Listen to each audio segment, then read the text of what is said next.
रेवाड़ी में बनने वाले 200 बेड के अस्पताल तथा रात्रि भोज को लेकर उठे विवाद के बीच गुरुवार को केंद्रीय राज्य मंत्री राव इंद्रजीत सिंह अपने विरोधियों पर जमकर बरसे। उन्होंने कहा कि अस्पताल का विवाद कांग्रेसियों तथा उनसे हारने वाले विरोधियों की साजिश है। विवाद में उनकी बेटी स्वास्थ्य मंत्री आरती राव को बेवजह घसीटा जा रहा है। आइए आपको सुनाते हैं केंद्रीय मंत्री राव इंद्रजीत सिंह ने अपने आवास पर पत्रकारों से बातचीत में क्या कहा। आप हमारे चैनल को लाइक, सब्सक्राइब एवं शेयर अवश्य सबसे पहले करें। रेवाड़ी अस्पताल, कई सालों से चर्चा चल रही है कि रेवाड़ी का अस्पताल एक अच्छी जगह शिफ्ट हो जहाँ पर पानी ना भरे। इस प्रक्रिया के अंदर कई गांव जुड़े हुए हैं। 5-6 लोगों ने कहा है कि हमारे यहाँ पे आप अपना अस्पताल बनाएं, हम ज़मीन मुफ्त के अंदर देने को तैयार हैं, जिसके अंदर रामगढ़ भगवानपुर भी है और रेवाड़ी के शहर के भी लोग हैं। वो कहते हैं कि भाई शिफ्ट क्यों करवा रहे हो, सभी जगहों के ऊपर जहाँ पर भी डिस्ट्रिक्ट हेडक्वार्टर है वहीं पर आमतौर के ऊपर सिविल अस्पताल हुआ करता है।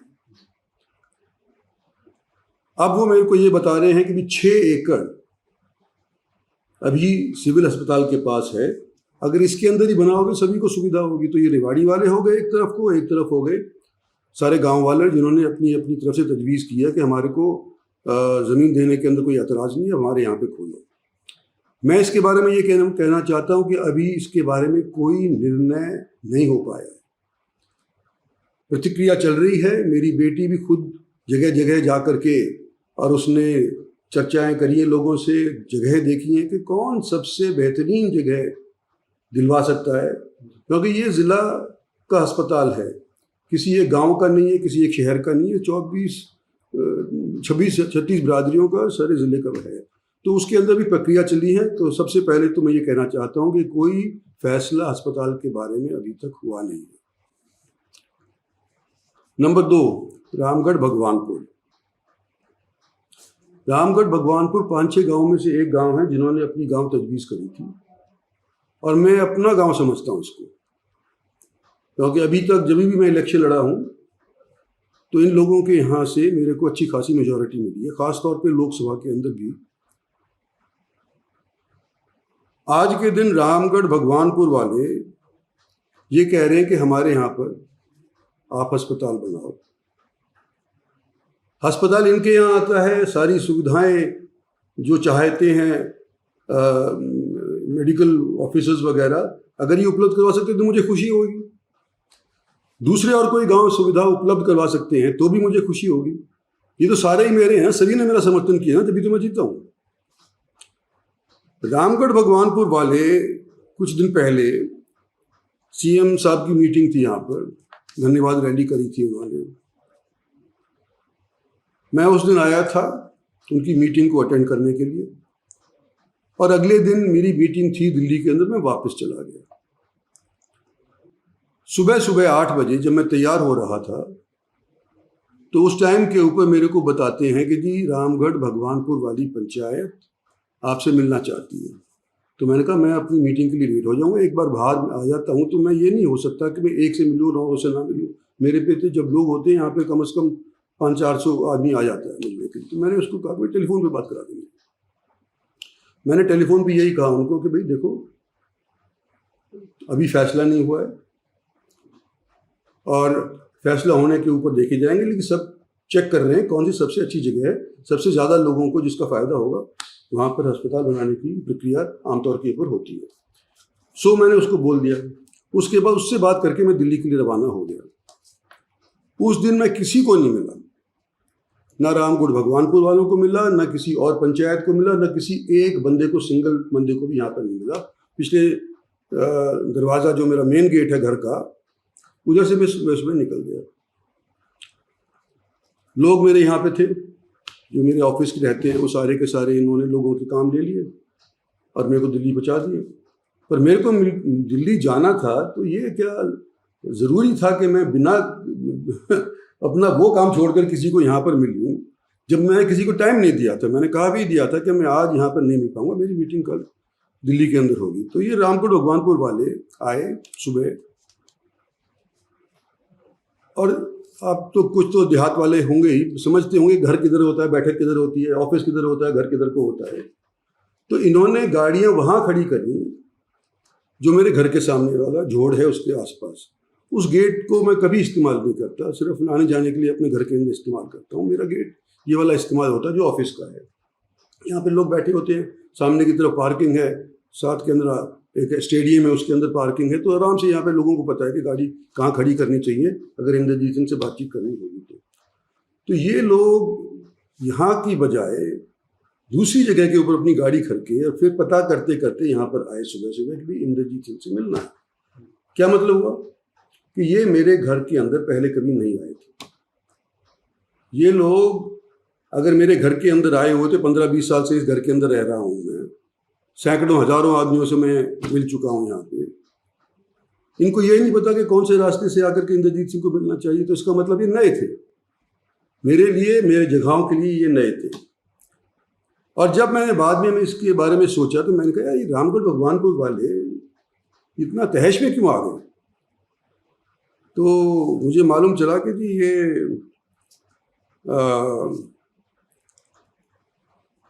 इनके अनिल सरपंच हैं, सरपंच पति हैं, जिससे मैंने टेलीफोन के ऊपर बात करी थी, जो उन्होंने रिकॉर्ड कर ली है, जिसकी चर्चाएं इस वक्त काफ़ी खासी चल रही हैं। तो उन्होंने फिर सरपंच ने और उन्होंने यहाँ पे तमाशा किया, और वहाँ पर से फिर लोगों का यहाँ पे है ही नहीं, जब इंद्रजीत सिंह तो क्यों परेशान हो रहे हो, अपने घर जाओ। खैर जी, पर मैंने पता करना उचित समझा कि भाई क्या चक्कर है ये रामगढ़ भगवानपुर जो मैं अपना गांव समझता हूँ, वहाँ के लोग इस तरह से व्यवहार क्यों कर रहे हैं। जब मैंने सरपंच से बात कर ली तो बाद में पता चला कि ये जो सरपंच अनिल है या सरपंच पति अनिल है भगवानपुर का, इसने मेरी वोट ही नहीं दी। राज बब्बर के खेमे का आदमी पंचायत को लेकर के मेरे पास आए और विद्रोह करे या मेरे घर के अंदर, तमाशा करे मेरे घर के अंदर। तो मैंने जब देखा कि भाई ये तो 40% लोग ऐसे हैं राम भगवानपुर के जिन्होंने मेरी वोट ही नहीं दी। जिस गांव के अंदर शायद ही राज बब्बर कभी गया हो, सिर्फ टीवी पे देखा हो तो बात दूसरी है, उस अनजान आदमी को 40% वोट चली जाए तो मुझे तो शौक लगा ना, ये हो क्या रहा है इसके अंदर। और वो आदमी आकर के फिर ये तमाशा करे, आगे जाकर के धरने पे बैठ जाए। तो मेरे को तो शुबा हुआ, इसलिए मैंने पता किया कि मेरा भगवानपुर के अंदर मेरे को 60% और उनको 40% वोट मिली, जबकि अनजान आदमी था। तो ये उसके बाद बैठक में आए नहीं, मेरे वापस चले गए और इन्होंने धरना शुरू कर दिया। धरने के अंदर जितने कांग्रेसी थे हारे हुए सारे के सारे उपस्थित हो गए। एक दिन पहले चले गए, एक दिन बाद के अंदर चले गए, उनके सारे के सारे कांग्रेसी चले गए। और जितने भी लोग मेरे मुखालिफ थे किसी भी पार्टी के हो, वो सारे के सारे वो भी पहुंच गए, क्योंकि उनको तो मौका मिल गया भड़ास निकालने का, तो सारों ने भड़ास निकाली। और ऐसा ही नहीं, इस बदतमीज लोगों के हाथ के अंदर माइक थमा दिया गया। और अनाप शनाप बात मेरे प्रति कह लो, चलो कह लो, लेकिन मेरी बेटी के खिलाफ भी उन्होंने कई चीज ऐसी कही जो मैं समझता हूं कि आम सभ्य आदमी नहीं कहता। वो बेचारी भाग रही है, देख रही है कौन सी अच्छी जगह है, उसने रिवाड़ी से इलेक्शन थोड़ी लड़ना है, वो तो अटेली की है, वहां से लड़ रही है वहां पे। लेकिन स्वास्थ्य मंत्री होने के नाते ये देखने के लिए कि सबसे उचित जगह कहाँ, सुविधाजनक जगह कहाँ है, वो देखने के लिए 7-8 गाँव के अंदर गई, शहर के अंदर भी गई, उसके खिलाफ भी नरगलल बात करने लग रहे हैं। और बदतमीज लोगों ने जिस तरह से हरकत करी है, तो पहली बार मैं सोच रहा हूँ कि मान हानि का दावा इन लोगों के खिलाफ हो जाना चाहिए, नहीं तो ये मानते ही नहीं। इतना जहर लोगों के अंदर था, ये पता ही नहीं चलता, इनकी तो बस चले तो मेरे को जहर की पुड़िया दे दे, तो मार दो इंद्रजीत सिंह को। इस तरह के लोग वहां पर मतलब आ गए, जिनको आगे का नहीं पता, पीछे का पता नहीं, कुछ पता नहीं, सिर्फ गाली बकने से मतलब है, वास्तविकता से कोई लेना देना नहीं। उन लोगों को माइक थमा दिया गया।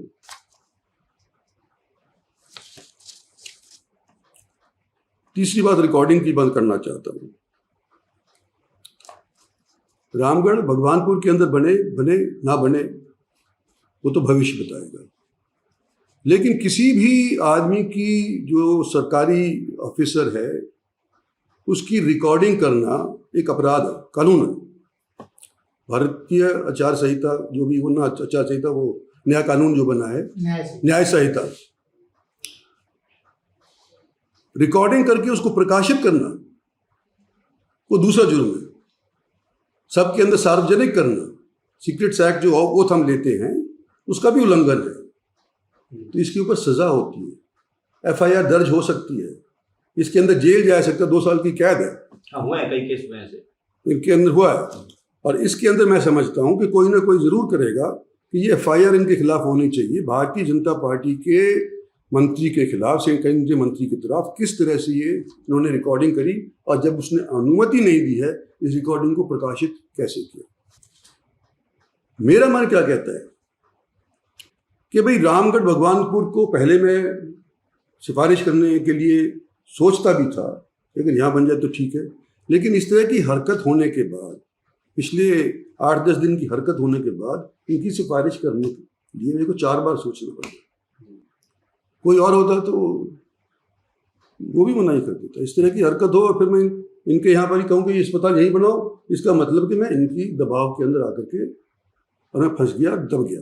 दबाव की राजनीति मैंने कभी करी नहीं, और अब 75 साल का हो गया हूँ, अब कोई समय है नहीं कि अब मैं दबाव किसी का इस तौर के ऊपर मैं मान जाऊँ। तो ये तो रही आपके इसकी हेल्थ के हॉस्पिटल की। माजरा का अस्पताल या एम्स, उसका जिक्र और मैं करना चाहता हूँ। 14-15 के अंदर मुझे मालूम चला, नड्डा साहब हुआ करते थे हेल्थ मिनिस्टर, मुझे मालूम चला कि भारत सरकार की नीति है कि हर एक प्रांत के अंदर एक एम्स को डालेंगे। तो खट्टर साहब यहाँ पे आए, मैंने उनको कहा कि भी अनाउंस कर दो, करवा तो मैं लूँगा ही वहाँ पे, क्योंकि भारत सरकार की नीति है और हमारे पास एम्स है नहीं। तो उन्होंने अनाउंस कर दिया। उसके बाद जिस तरह की जलालत मैं कहता हूँ इन लोगों ने करी, इलाके के साथ जो धोखा छल कपट किया, उसका मैं बयानबाजी करना चाहता हूँ कि मनेठी ने सबसे पहले अपनी ज़मीन तजवीज़ करी, पता होते हुए कि ये फॉरेस्ट के नीचे दी हुई है, ये 200 एकड़ के ऊपर यहाँ पर एम्स नहीं बन सकता, लेकिन फिर भी उन्होंने वो 200 एकड़ मुझे दे दिया। मैंने इनका ऊपर भरोसा किया और मैंने कहा कि भाई यहाँ पर हम एम्स बनाएंगे। दिल्ली तक बात गई, दिल्ली वालों ने कहा कि हम टीम भेज रहे हैं। जब टीम भेजी यहाँ पर, जब पता चला कि मेरा बेवकूफ़ बना दिया, मेरा फॉरेस्ट की ज़मीन को मेरी तरफ से सिफारिश करवा दी। इनको पता था कि फॉरेस्ट की ज़मीन है, फिर भी इन्होंने मेरी तरफ से उस ज़मीन को तजवीज़ करवा दिया। और जब वो आकर के रिपोर्ट आई कि तो एनजीटी से पंगा हो जाएगा, ये तो फॉरेस्ट वाले, इन्वायरमेंट वाले नहीं इसको क्लियरेंस देंगे, तो फिर वो बैठ गए कि जी हम तो धरने पे बैठते हैं। एम्स संघर्ष समिति के नाम की एक समिति इन्होंने बना ली और कहा कि हम एम्स लिवाए हैं। अपनी झेप उतारने के लिए इन्होंने ये एम्स संघर्ष समिति बनाई, और इन्होंने जो जलालत करी है इस इलाके के साथ, वो आने वाली पीढ़ियाँ याद करेंगी। आज एम्स तैयार हो गया होता, अगर ये ज़मीन सही वाली होती तो 19 के अंदर, 20 के अंदर ये हो जाता तैयार, लेकिन 4-5 साल खाम खा के अंदर यूं ही ज़ाया हुए कि भी दूसरी जगह तलाशो। और ये तो माजरा वालों ने तलाश करके हमारी दे दी, ये तो हम तो खरीद तो सकते नहीं थे, हम तो एक्वायर तो कर ही नहीं सकते थे, माजरा वालों ने दे दी, तो एम्स हमारे पे आ गया। हमारे प्रधानमंत्री ने आकर के उसका उद्घाटन भी किया। लेकिन इनकी जलालत देखो, उस टाइम मैंने कुछ नहीं कहा कि मैं कह दूँगा कि बतंगड़ बन जाएगा, काम होता होता कहीं उल्टा ना पड़ जाए, तो मैंने उस टाइम कुछ नहीं कहा। लेकिन आज मैं ये स्पष्ट करना चाहता हूँ कि जब भी कोई बात आती है एम्स की, ये लेकर के ज्ञापन कभी डीसी के पास पहुंच जाते, कभी पहुंचा जाते हैं, और आप जैसे लोग उसको प्रकाशित कर देते। इनका लेना देना क्या था? इन्होंने तो खराब किया है इलाके को। और आज के दिन में 75 साल का होने के साथ कह देता हूं कि मेरा ईमान आज भी बरकरार है, तो कोई फर्क नहीं आया। फर्ज के प्रति अभी मेरी ईमानदारी है। Dinner diplomacy. जी, बड़ा सवाल, हम्म? बड़ा सवाल। भारतीय जनता पार्टी कमल सखी नाम का एक प्रोग्राम होता है। महिलाएं जिनके शादी हुई है, उनकी घरवाली बुलाती हैं कि भी हम भी तुम अपनी वाइफ भी आए और उनका आदमी भी आए, और ये बाकायदा मीटिंग होती है, खाने होते हैं, मंत्रियों के यहाँ पे होते हैं, मंत्रियों को बुलाते हैं, एमपीज को बुलाते हैं, वगैरह वगैरह, सभी को बुला लेते हैं जो भारतीय जनता पार्टी के कुनबे के होते हैं, जिसको चाहते हैं उसको बुला लेते हैं। दिल्ली का ये असर हरियाणा के अंदर नहीं पहुंच रहा, ये मैं समझ नहीं रहा। कोई बीजेपी वाले ने, किसी ने ये नहीं कहा कि क्यों किया है। मेरे पास 2-3 मंत्रियों के, 2-3 एमएलए के फोन आए कि जी हमारा नाम उछल रहा है, कि हमसे पूछा गया कि भाई क्यों तुम खाने पे चले गए। क्योंकि हमारे से तो किसी ने पूछा ही नहीं है। अखबारबाजी कैसे हो रही है, वीडियोग्राफी कैसे हो रही है, ये यूट्यूब में वाले कैसे कह रहे हैं। और ये कमल सखी जैसे प्रोग्राम अगर भारतीय जनता पार्टी के आदेश अनुसार होते हैं, तो मेरी बेटी का घर पहली बार जब अगर हरियाणा के कैपिटल के अंदर बनता है, और होम, वो कहते हैं ना हाउस वार्मिंग, कभी सुना आपने? अंग्रेजी बोलते हैं हाउस वार्मिंग। तो नया नया कोई जाता है तो लोग बुलाता नहीं है लोगों को, वो तो ये नेचुरल सी बात है, वो बुलाता है। तो पहले अपनों को ही बुलाएगा ना। तो हमारे यहाँ के लोग, ये दक्षिणी हरियाणा के जितने भी लोग हैं, ये सारे हमारे साथ जुड़े हुए हैं। इनके एमएलए हमारे साथ जुड़े हुए, इनके जनसभा वाले हमारे साथ, जनता वाले समाज जुड़े। तो उनको एमएलए को बुलाया कि मेरी बेटी का भी यहाँ पे घर हो गया है, अगर तुमने एमएलए हॉस्टल में नहीं खाना हो, कोई दिक्कत हो, तुम यहाँ पर आकर के खा लिया करो, पानी पी लिया करो, हुक्का पी लिया करो, ये घर है तुम्हारा। इस तौर के ऊपर बुलाए वो। और उसके बाद इस तरह की बयानबाजी जो यूट्यूब में हुई है, अनर्गल बातें, बकवासबाजी है, कुछ नहीं हुआ। और भारतीय जनता पार्टी की तरफ से ये आदेश है कि भाई तुम आपस के अंदर कुनबे को बढ़ाओ, भाईचारा रखो। और हम तो ये चाहते हैं, मैं तो पहले से ही करता आया हूँ, ये दिल्ली में भी करता आया हूँ, और अब मेरी बेटी को घर मिल गया तो वहाँ पर भी करने लग जाऊँ। मैं तो यहाँ भी करता हूँ, अगर यहाँ पे करता हूँ तो यहाँ बुला लेता हूँ लोगों को, दिल्ली होता हूँ तो दिल्ली बुला लेता हूँ। और मेरे मिलने का एक दिन फिक्स है, पिछले जब से मैं बनाऊँ 4 में बना था कांग्रेस की तरफ से, 4 से लेकर के आज तक सोमवार का दिन मेरा फिक्स्ड है। कोई मेरे को मिलने आना चाहता हो तो सोमवार के दिन यहाँ होता हूँ तो यहाँ मिलेगा, अगर दिल्ली होऊंगा तो दिल्ली मिलेगा। अगर मैं यहाँ पर नहीं हूँ तो फिर मिलने का वो पूछ लेते हैं कि है नहीं आते, लोग यकीन कर लेते हैं नहीं है तो नहीं आते। कोई और मंत्री देता किसी भी पार्टी का, अपनी की छोड़ो, किसी भी पार्टी का कोई एक दिन देता हो हफ्ते के अंदर, तो उसका क्यों नहीं लिखते आप? हमेशा ये आता है कि इंद्रजीत किसी से मिलता नहीं, इंद्रजीत किसी से मिलता नहीं। बाकी सारे के सारे लोग सिर्फ अपॉइंटमेंट के माध्यम से मिलते हैं। मेरे यहाँ तो खुला दरबार है, मेरे बाप का खुला दरबार था। आओ, उन्हीं कहानी अगर हमारे से फिट सोचे प्रक्रिया हम करेंगे, नहीं आती तो कितना कर देंगे। मेरा 20 साल से चलता आ रहा है, और फिर भी आप लोग यूँ कहते हैं, लोगों से कहलवा देते हैं कि इंद्रजीत किसी को मिलता नहीं। भाई 10 बार में एमएलए कैसे 10 बार में जीत कैसे गया? पब्लिक ने जिताया ना। पार्टी की टिकट पहली चीज़, पब्लिक दूसरी चीज़। तो जो लोग मेरे से हारे हैं या मेरी पार्टी के वालों से हारे हैं, आज उनके मन के अंदर इतना जहर घुला हुआ है कि आने वाले समय के अंदर मैं समझता हूँ मेरे को एहतियात बरतना पड़ेगा, कोई गोली भी मार सकता है। इस तरह के लोग यहाँ पे आज के दिन हो रहे हैं। तो ये मैं आपको मोटे मोटे तौरों पे कहना चाहता था कि आज के दिन अस्पताल का भी फैसला नहीं हुआ है। एम्स वालों ने हमारे साथ डुप्लिसिटी करी थी। आने वाले समय के अंदर जिस तरह से मैं चलता आया हूँ उसी तौर पे चलता आऊँगा। और भारतीय जनता पार्टी की तरफ से किसी को बुला करके ये नहीं कहा गया कि क्यों गया तू डिनर डिप्लोमेसी के ऊपर।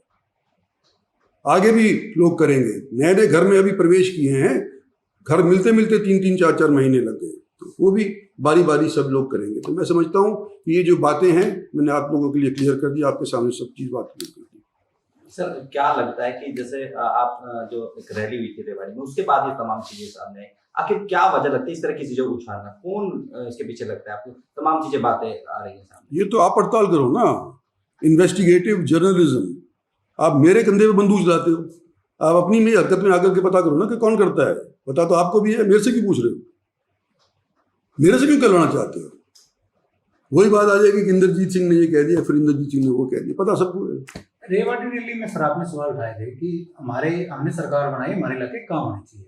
तो ऐसे कौन से काम आपको लगता है जो होने चाहिए और अभी तक हुए नहीं अपने इलाके में? देखो, अपने इलाके के लिए मांग रखना मेरा फर्ज है।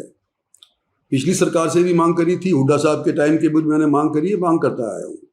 और आज के दिन मैं कहता हूँ कि ये मांग करने की वजह से ही कुछ हमारे को मिला है। ये हमारी पाली की यूनिवर्सिटी जो रोहतक जाने वाली थी, मैं ला करके महेंद्रगढ़ के अंदर टेक की है। ये जो हमारा सैनिक स्कूल है जो कि कहीं और जा रहा था, मैं नाम नहीं लूँगा जगह का, वहाँ जा रहा था, वो पर ला करके मैंने इसको पाली गोठड़ा के अंदर टेका है।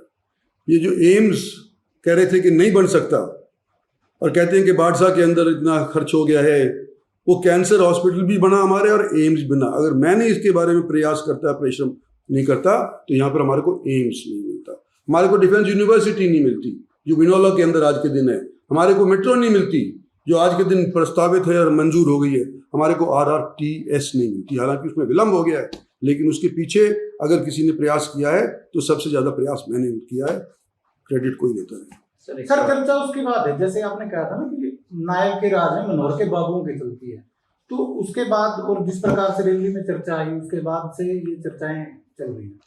देखो, मनोहर लाल जी का असर तो है ही ना, सभी जानते हैं। हमारे 10 साल के नेता रहे भारतीय जनता पार्टी के, तो सभी को पता है कि भाई 10 साल से मनोहर लाल जी हमारे प्रदेश के चीफ मिनिस्टर रहे, तो उनकी बात लोग सुनते हैं अभी भी। खासतौर पे जब 10 साल किसी बाबू के ऊपर उन्होंने अधिकार जमाया है, तो वो तो सुनेंगे ही ना उसकी।